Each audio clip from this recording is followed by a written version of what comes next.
Previously on Under the Lights. It's definitely a little nerve-wracking. First home opener is always packed. Like everyone's there. It's at least the first game. If someone's going to go to a game, they're going to go to the home opener.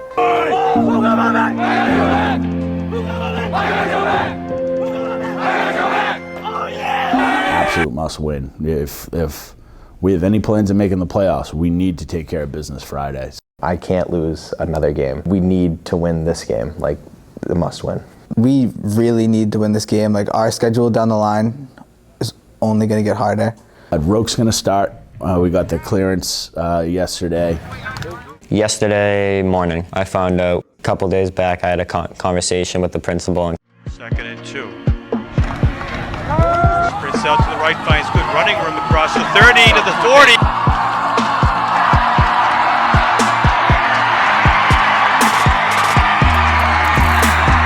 Finds running room to the 50, could go all the way.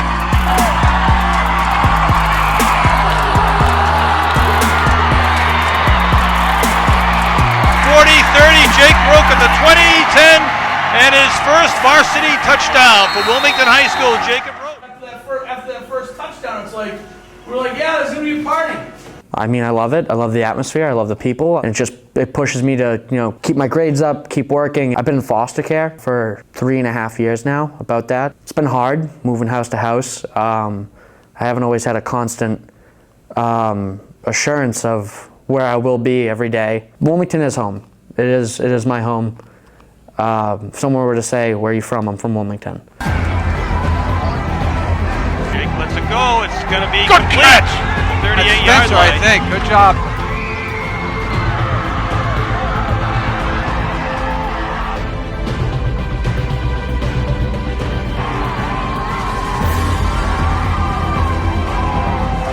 Line. Roke back to pass. Man is wide open. Get it, Michael. Get out of Lawler's bounds. Get out of bounds. Get out of bounds. at the 30, and he steps out of bounds at the 25-yard line.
To be tough enough mentally to push through stuff, to get it done.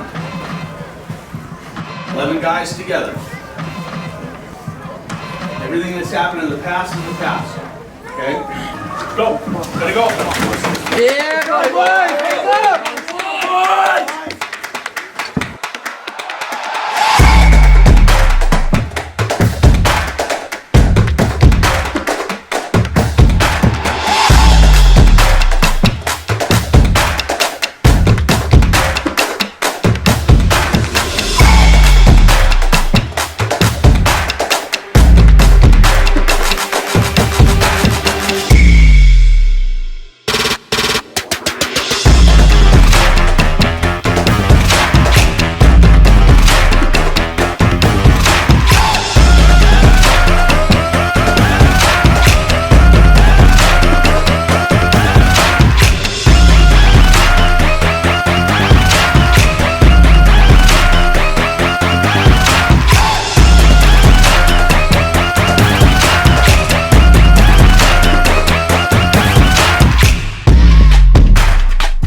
Under the Lights is powered by Mayflower Recovery and Rocco's Restaurant and Bar. Tonight, we'd like to give Craig Turner a round of applause as his wife, Brittany, she had a baby boy last night at 9:03.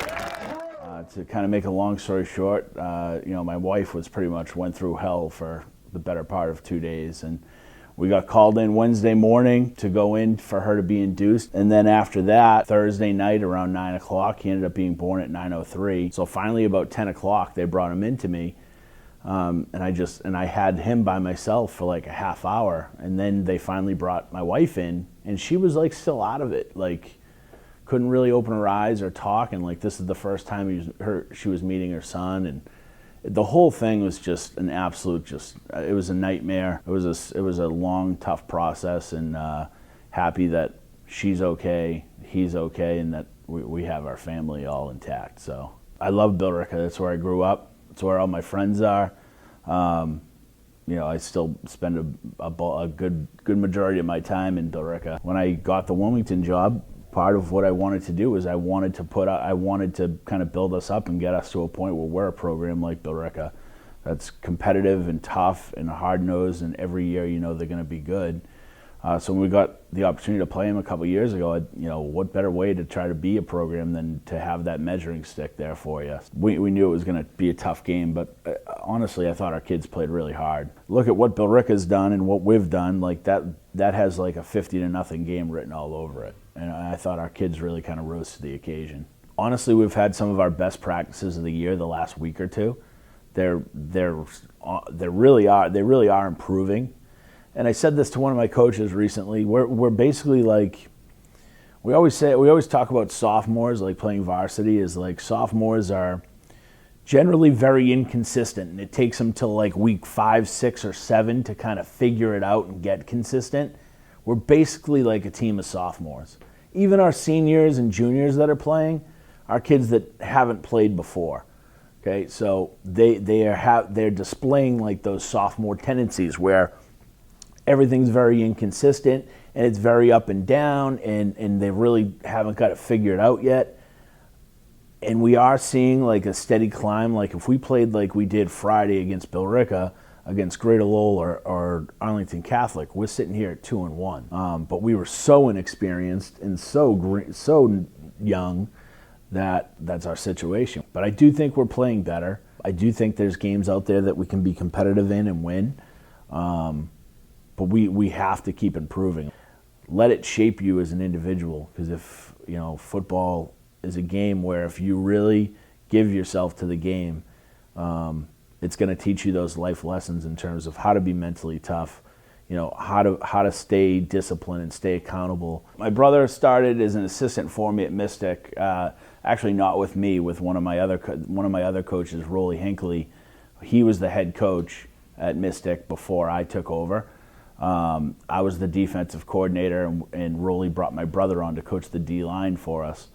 That was a long time ago, but I've really kind of taken the training wheels off, so to speak, and really kind of let him do his own thing and grow into, I think a better coach. He was a finalist for a couple head coaching jobs over the winter. So, and I certainly think his time's coming for that type of opportunity. But I think he would tell you that it's probably pretty difficult for him coaching under me. I definitely, and I say this with all the love in my heart, but I definitely don't treat him the same as the other guys. I'm a lot harder on him. I expect a lot more out of him. When things go wrong on Friday nights, it's a lot easier to yell at your little brother than it is to yell at somebody else. So he definitely gets the brunt of it. My name is Sean Turner. I'm the defensive coordinator at Wilmington High School. I grew up, my father was a Pup Warner coach, so from the time I was in high school playing football, I was always down the field with him, helping out, learning the X's and O's, stuff like that. Eventually went to college, played there, then came back and helped him out and actually started as a defensive coordinator in Pup Warner with him. He left, retired, and I actually took over the team as a head coach. Then moved on to Mystic Valley with Craig as well after about 5 years of Pup Warner. And then I've been with Craig ever since, coaching Mystic Valley, now Wilmington. I've learned so much working with Craig. He's intelligent from X's and O's to how to treat people and how to talk to parents and get the right information across. If I look back on myself from year one to now and how much I've learned from him, it's a different coach in the mirror that I'm looking at. He's taught me everything I know pretty much about how to run a defense at the high school level. When I was in high school, I went to Shawsheen. We used to scrimmage Wilmington, and you could just off the scrimmages, you could see the tradition and how much they care about football, and it means something in this town. And we realized that as soon as we took over and started working in the weight rooms and being out on the field with the kids, that these kids want to win. This team is proud of their football team, and it's somewhere we like to be. We're young. It's kind of Jekyll and Hyde. You don't know what you're going to get out of this team, and that's what happens when you're young. You get a lot of kids who didn't see much varsity time last year, who are still learning their ways. It's almost like what Tom Brady and Bill Belichick used to say: September is just an extension of preseason. That's what it kind of feels like, because every day we do see improvements from these kids. It hasn't shown as much on Fridays yet, but we're hoping down the line we get there. They're a great group to coach. They're always there. The attendance is great, and they work really, really hard. So as they get more experience, I think we'll get better for sure.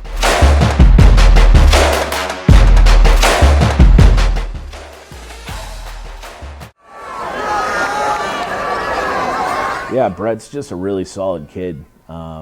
He's one of those kids that everybody loves. Everybody loves Brett. And he's fun to have around at practice. If you need a kid to jump out and do something like on a scout team or something, he's always willing to do it, and he has fun with it. I love Ebert. Great guy. He's so funny.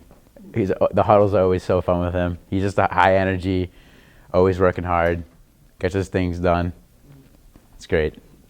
It'll be the middle of the game, we're all gassed or tired, and then he'll just be like, hi. He'll just literally talk to us. Oh, he's hilarious. He's always the kid that's trying to do dumb stuff, but he gets too nervous to do it. I mean, just the other week at team dinner, he jumped in the pool, and it was 30 degrees out. And he was like, say I won't. And next thing you know, I see him jumping in this pool, and I'm like, he's crazy. He's got to drive home soaking wet. He's, I just love the kid. Just everything about him, his energy, he's hilarious. Had a lot of interviews. Oh wait, I put it on backwards. You can repeat your name and number and all that jazz if you'd like, once you get set up. Yeah. Oh, so much work. I'm just gonna leave it like this. Let's hope it still works. Will it still work like this? It'll still work, although. Let's see. Really? Let me do this. It's gonna go into my shirt.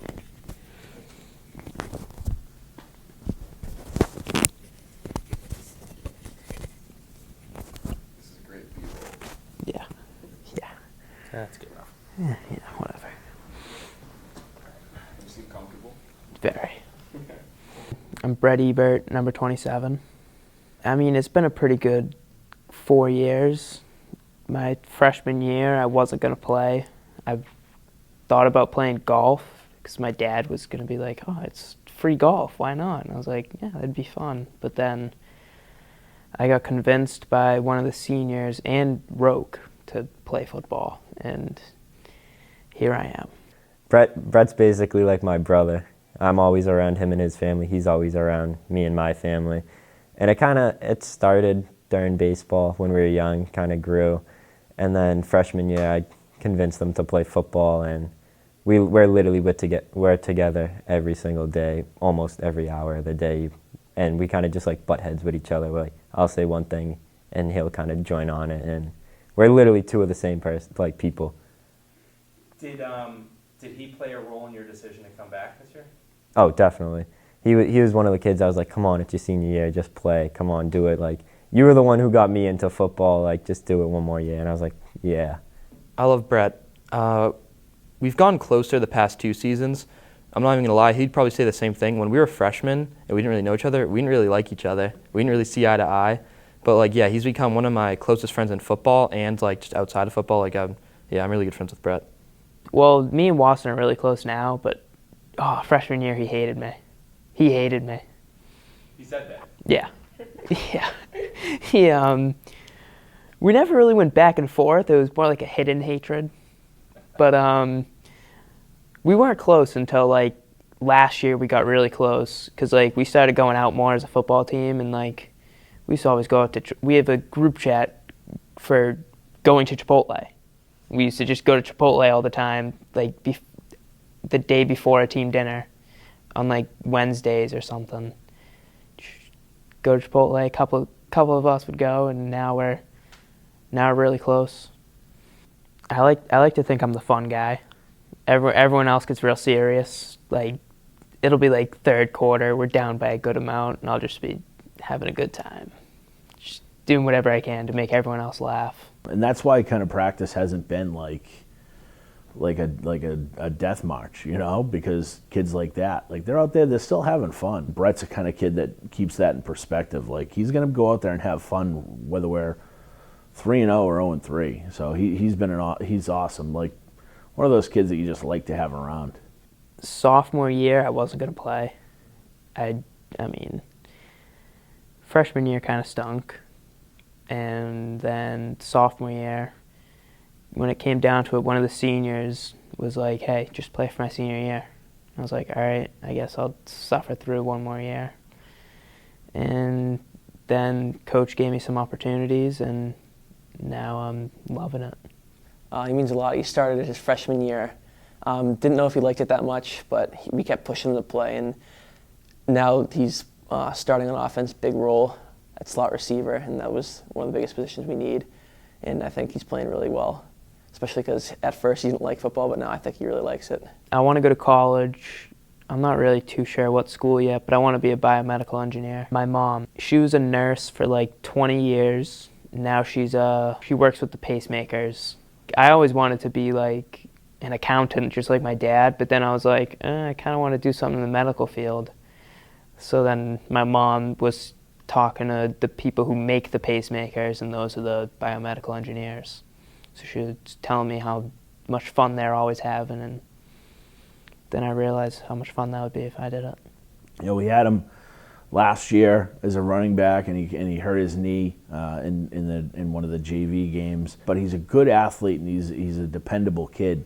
So we really wanted to kind of find a spot for him. So we moved him to wide receiver over the summer, to try to get a look at him here, and he's made some good plays for us.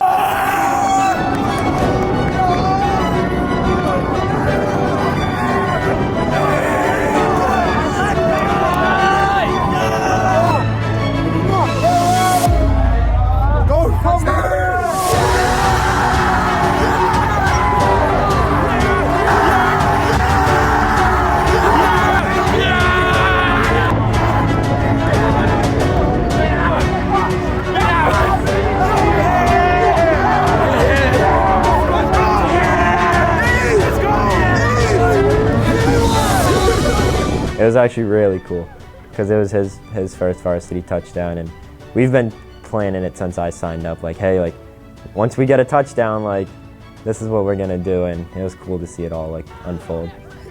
It was awesome. Looking back on it, it was one of the best moments of my life. You got to see the highlights put together? Yeah, it was awesome. It was awesome.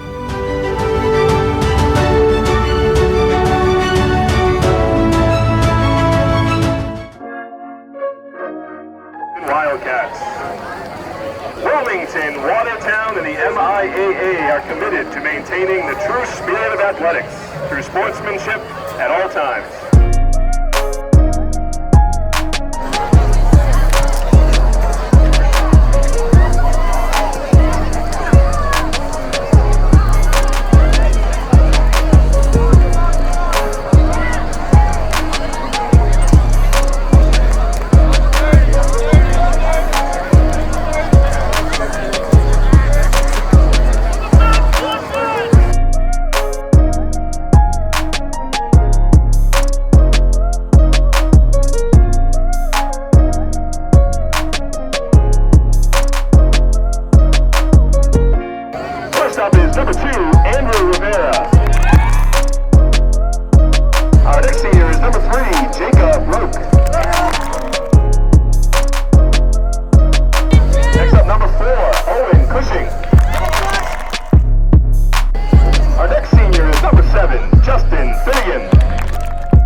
number 27, Brett Ebert. Next is number 36, Casey Robbins.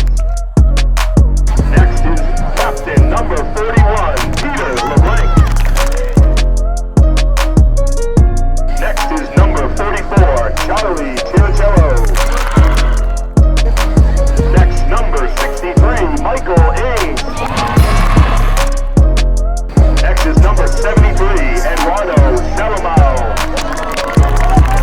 And our final senior, number 77, Ryan Watson.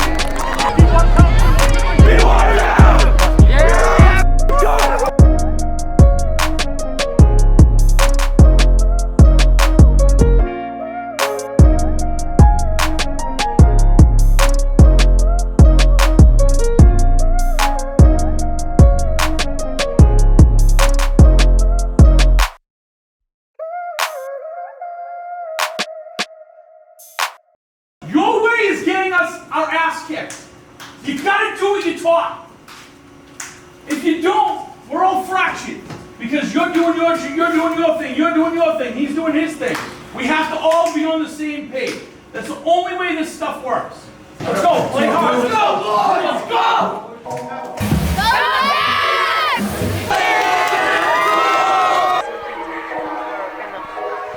So it's just single setback, fake flag on the play. He's got him open. Perfect. Got it down the field to the 50, to the 40.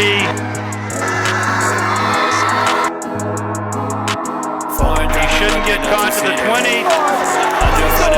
10. Mike Lawler in for a touchdown.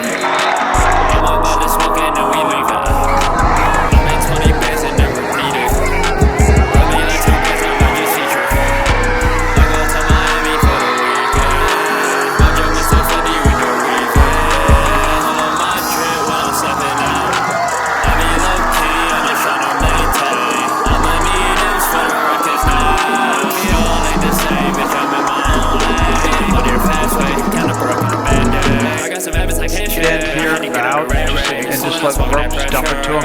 Their linebackers have stayed pretty steady. Lawler is in for the touchdown. He makes it around the right end, out of the corner of the end zone. The Wildcats are back on the board. I drove for that bitch from a baseball. You ain't getting money, what's the reason? I'm about to smoke and then we leaving. I make 20 bands and then repeat it. Run me like 2 bands, I might just feature. I go to Miami for the weekend. My job is the Fendi with the revenge. My job is the Fendi with the. My job is the Fendi with the. My job is the Fendi with the revenge.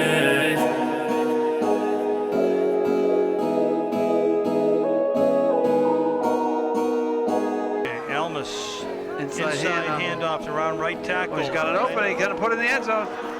Touchdown. 24. Iasconi. Nick Iasconi, a junior, runs it into the end zone for the 3rd touchdown of the second half for the Wildcats.